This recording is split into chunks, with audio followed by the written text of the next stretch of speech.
हेतू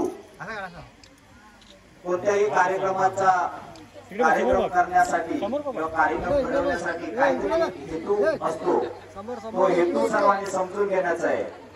कोणतेही हेवे दावे न ठेवता आपण सर्व आपला समाज एक आहे हे दाखवून द्यायचं आहे।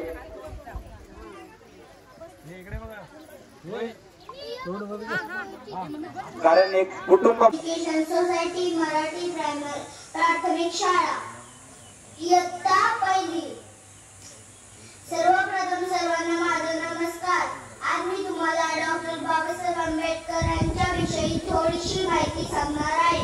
ती तुम्ही शांती चित्तेने ऐकावी अशी माझी नम्र विनंती। सागराचे पाणी कधी आटणार नाही, भीमाची आठवण कधी मिटणार नाही।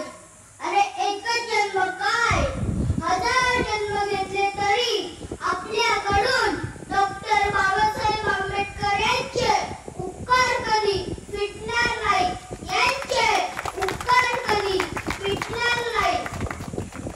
6 डिसेंबर हा दिवस आपण महामानव दिन म्हणून साजरा केला जातो। हे बौद्ध धर्माचे तत्वोदय आहे। डॉक्टर बाबासाहेब आंबेडकर यांचे पूर्ण नाव डॉक्टर भीमराव रामजी आंबेडकर असे होते। त्यांचा जन्म 14 एप्रिल 1891 रोजी मध्य प्रदेशातील मऊ या गावी झाला। त्यांच्या वडिलांचे नाव रामजी व आईचे नाव भीमाबाई असे होते। त्यांनी खूप कष्ट करून आपले उच्च शिक्षण पूर्ण केले।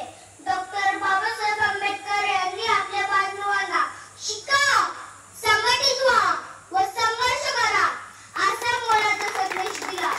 आपल्या भारत देश 15 ऑगस्ट 1947 रोजी स्वतंत्र झाला। आपल्या भारताला स्वातंत्र्य मिळाल्यानंतर आपल्या देशाचा कारभार सुरळीत चालण्यासाठी गरज होती ती संविधानाची। डॉक्टर बाबासाहेब आंबेडकर यांनी 2 वर्ष 11 महिने 18 दिवस भरपूर परिश्रम करून आपल्या देशाचे संविधान तयार केले। 26 जानेवारी 1950 रोजी आपल्या देशात संविधान अंमलात आले। डॉक्टर बाबासाहेब आंबेडकर यांना आपल्या देशाच्या संविधानाचे जनक असे मानतात। गोरगरिबांच्या न्याय व हक्कासाठी अनेक आंदोलने व सत्याग्रह केली। 6 डिसेंबर 1956 रोजी त्यांचे महापरिनिर्वाण झाले। अशा थोर महामानवास माझे कोटी कोटी प्रणाम, कोटी कोटी प्रणाम। एवढे बोलून मी माझे 4 शब्द संपवत आहे। जय हिंद, जय भारत, जय भीम, जय कुणबी। खूप छान बघा, एवढा मुलगा आहे पण काय